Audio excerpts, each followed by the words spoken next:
इस कार्यक्रम के पुण्यार्चक हैं श्री वर्धमान श्वेतांबर स्थानकवासी जैन श्रावक संघ ट्रस्ट, उपाध्याय प्रवर प्रवीण ऋषि चातुर्मास समिति।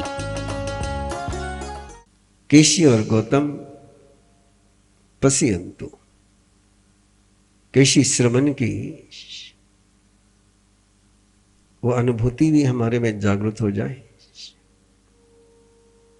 इंद्रभूति गौतम का वो ऐश्वर्य भी हमारे में जागृत हो जाए। जो जैसे होते हैं वो अपनी प्रसन्नता में वैसा ही वरदान देते हैं। और इस समय हम सभी की जिंदगी में ये दो स्किल की बहुत बड़ी आवश्यकता है। बड़ों ने छोटे के साथ कैसे संवाद करना है और छोटे ने बड़ों के पास कैसी बात को रखना है।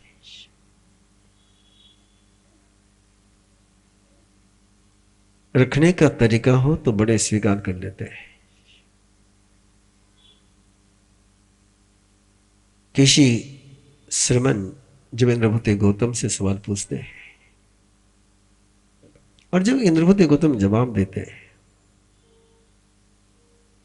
तो वे एक्सेप्ट करते हैं बड़ी सहजता से, बड़ी सरलता से। छिन्नों में संसोई वो। बड़ों ने हमेशा छोटे के साथ बात करते समय इस वाक्य का प्रयोग करना चाहिए कि तेरे उत्तर से मुझे सेटिस्फेक्शन हो गया है। मेरे मन की सारी संदेह, मेरे मन की सारी आशंकाएं समाप्त हो गई है। छिन्नों में संसोई हो। पहले कहना चाहिए कि मेरे मन के जो डाउट थे वो क्लियर हो गए, मेरे मन में जो आशंकाएं थी वो समाप्त हो गई है। मेरे मन में और भी एक शंका है। पहले समाधान की अनुभूति देकर के फिर नया सवाल देना। जरा याद करिए, जिस समय आप लोग घर में बात करते हैं कभी समाधान की अभिव्यक्ति दी है? बिना समाधान की अभिव्यक्ति दिए हम दूसरा क्वेश्चन सामने रखते चले जाते हैं। सामने वाले व्यक्ति को इस बात का एहसास ही नहीं होता है कि मैंने जो जवाब दिया वो सामने स्वीकार हुआ कि नहीं हुआ है। इसलिए बहुत जरूरी बात है केशी श्रवण की। छिन्नों में संसोई वो, अन्नो भी संसो मंच। मुझे और भी कुछ समझे। ड्रेस कोड ये भगवान महावीर की देन है। प्रतिक्रमण की व्यवस्था देना ये भगवान महावीर की देन है। दिवसी प्रतिक्रमण, राशि प्रतिक्रमण, पक्षी का प्रतिक्रमण, चौमासी पक्षी का प्रतिक्रमण, ये विधान परमात्मा महावीर का दिया हुआ है। और ड्रेस कोड के कारण से ही आज जिन शासन की उज्ज्वलता बनी हुई है, चिंतन कर सकते हो, आराम से करिए। बड़े गौरव से कह सकते हैं हम लोग, बहुत शान से कह सकते हैं कि जिन शासन में कोई भ्रष्टाचारी संत नहीं हो सकता है, कोई बलात्कारी संत नहीं हो सकता है, कोई धन हड़पने वाला संत नहीं हो सकता है, कोई करप्टेड संत हो नहीं सकता है। चाहे जो संप्रदाय हो, चाहे जो परंपराएं हो, एक ऐसी व्यवस्था देना कितना बड़ा चैलेंज है। आज आप देखते हो कि लश्कर में भी बगावत हो जाती है, आर्मी में भी प्रोटोकॉल ब्रेक हो जाता है। लेकिन आज 2600 साल होने, 2550 साल हो गए हैं, और 2550 साल से अधिक समय तक ये शासन इस रूप में चलना है, बिना किसी पनिशमेंट के, बिना किसी पाखंड के, बिना किसी प्रलोभन के, केवल आस्था और संयम के बल पर चलना। क्या स्ट्रक्चर है, क्या व्यवस्था है। और इसलिए इंद्रभूति गौतम ने केशी श्रवण को कहा है कि आने वाला भविष्य जैसा है, उस भविष्य के लिए सही रास्ता बनाना जरूरी है। भगवान पार्श्वनाथ के साधक तो रास्ता छोड़ करके जा नहीं सकते थे, लेकिन आने वाले समय में रास्ते के आसपास में कंपाउंड वॉल नहीं रही तो कोई रास्ते पर चलेगा, इसकी संभावना नहीं है। भगवान पार्श्वनाथ के समय में इतना लिखना पर्याप्त था कि यहां आना मना है, लेकिन आज के जमाने में केवल यहां आना मना है लिख कर के काम नहीं चलता है। गेट भी लगाना पड़ता है, दीवार भी लगानी पड़ती है, वॉचमैन भी खड़ा करना पड़ता है, उसके बावजूद भी कोई नहीं आएगा इसकी गारंटी नहीं रहती है। इसलिए व्यवस्थाएं निर्माण करनी थी। और देखिए कितना सुंदर चित्र आपके सामने है। श्रमणों की व्यवस्था बनी तो श्रमणों की एक पूरा स्ट्रक्चर बना हुआ है। श्रावकों की व्यवस्था नहीं बनी, या बनी भी तो चली नहीं। तो देखिए श्रावक लोग कैसे, किस तरीके से बिखरे हुए हैं। यदि आप लोगों की भी ऐसी व्यवस्था बन जाए, जैनियों के पास कैरेक्टर है, चैरिटी का नेचर है, गुडविल है, बुद्धि है, धन है, बस ऑर्गेनाइजेशन नहीं। इन सब वैल्यूज के साथ कोई ऑर्गेनाइजेशन हो जाए तो विश्व में आज भी जिन शासन का कोई स्वानी हो नहीं सकता है। इसलिए इंद्रभूति गौतम की इस बात को बहुत गहराई से लीजिए। लोगे लिंग पवोयनम, ये जो बाहर के प्रोटोकॉल होते हैं, इस प्रोटोकॉल का प्रयोजन होता है कि बाहर का माहौल बनाना है, बाहर का स्ट्रक्चर बनाना है, रिश्ते बनाने। रिश्ते खोजते हुए कोई नहीं आ सकता है। एक ऐसा स्ट्रक्चर बनाना कि सामने वाला व्यक्ति चाहे न चाहे तो भी सुधर ही जाए। उसकी तमन्ना पर काम छोड़ना ही नहीं। आप कल्पना करो, कोई जैन साधु इस ड्रेस को पहन करके बाजार से निकले और कहीं पर उसको होटल में से स्मेल भी आ जाए और कितना ही मन उसका हो जाए, तो क्या इस ड्रेस के साथ होटल में जा पाएगा वो? मन भटकने के बाद भी ये ड्रेस उसको अटका देता है।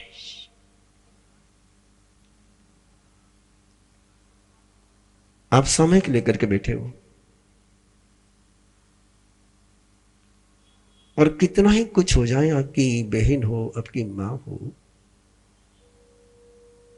उसके यहां चक्कर आकर के भी गिर जाए तो सामयिक में आप उसको जाकर के टच करोगे? क्यों?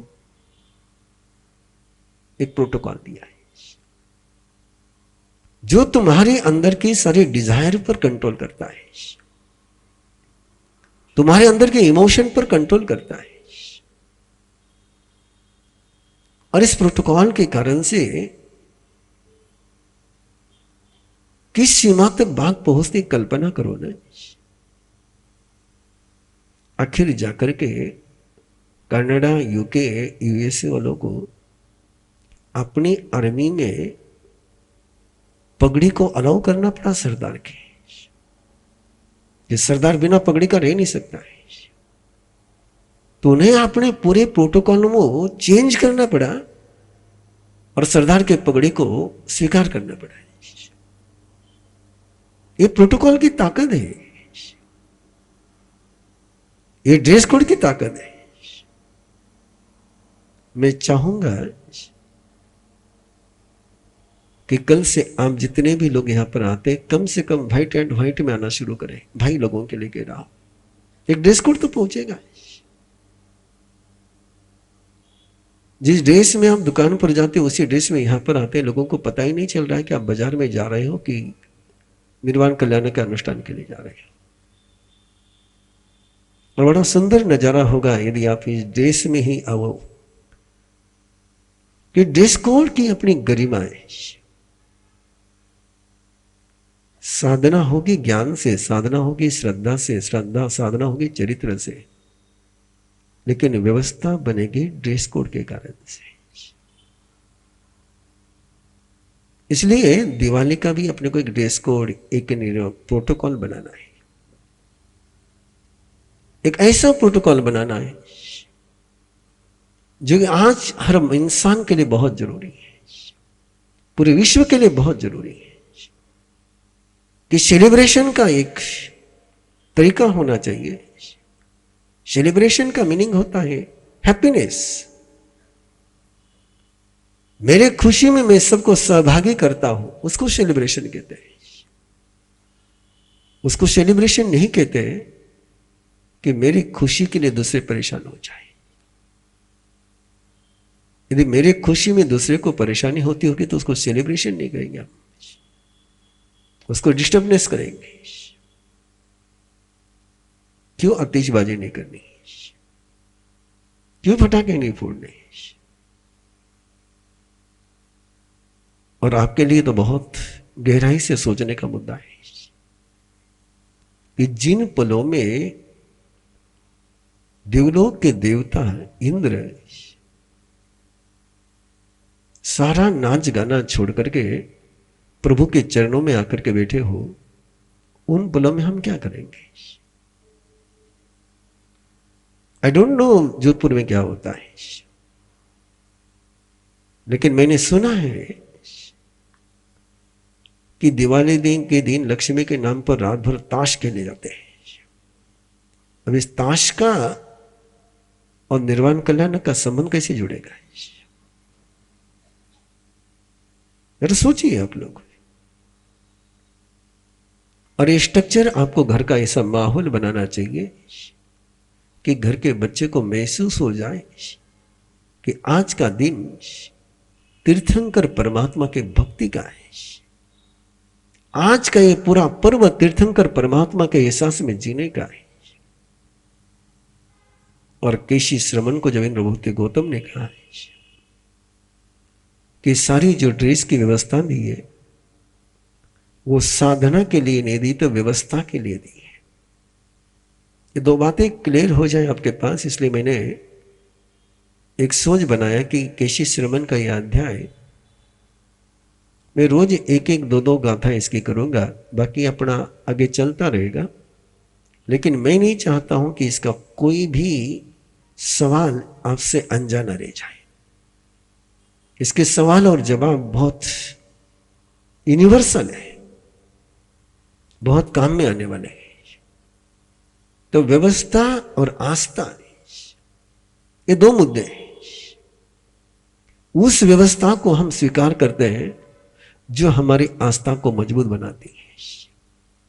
अराजकता में कोई आस्था पनपती नहीं है। केओस और केवास में क्या हम धर्म कर पाएंगे।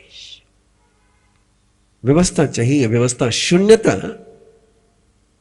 में धर्म कभी टिक नहीं पाएगा।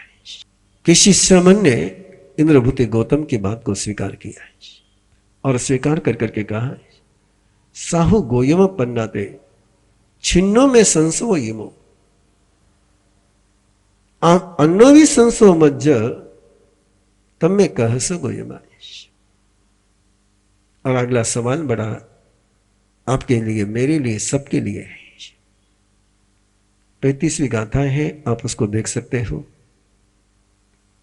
अनेगण सहसाण मज्जे चिट्ठसी गोयमा ते ये ते आई गच्छन्ति कहम ते निजिया तुम्हें। हजारों लाखों लोगों के बीच, प्रेशर के बीच हम जीते हैं। ऐसा लगता है कि हर व्यक्ति हमें प्रेशराइज कर रहा है, हर व्यक्ति अपने तरीके से हमें चलाना चाहता है। किसी का कोई विजन है, किसी का कोई विजन है, किसी का कोई विजन है। वाइफ कुछ कहती है, मां कुछ कहती है, बेटा कुछ कहता है, बेटी कुछ कहती है, गुरु कुछ कहते हैं, समाज कुछ कहता है, कानून कुछ कहता है। दो पाटन के बीच में भी दाना साबुत नहीं बचता है, या तो पता नहीं कितने पाटन के बीच में जीना होता है।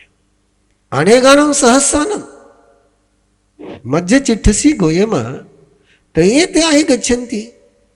वे सारे तेरे पर अधिकार जमाने का प्रयास करते हैं, तूने उन पर कैसे, उनको कैसे तुमने पराजित किया? इंद्रभूति गौतम जवाब देते हैं, एगे जिए जिया पंच पंच जिए जिया दस दस हावो जिने ताना सव सतो जीना एक पाजिए सतो कसाया इंदियानिया तेजिने तो जानाया विहरामि अहमुनि। इस कार्यक्रम के पुण्यार्चक हैं श्री वर्धमान श्वेतांबर स्थानकवासी जैन श्रावक संघ ट्रस्ट, उपाध्याय प्रवर प्रवीण ऋषि चातुर्मास समिति, महावीर भवन इंदौर।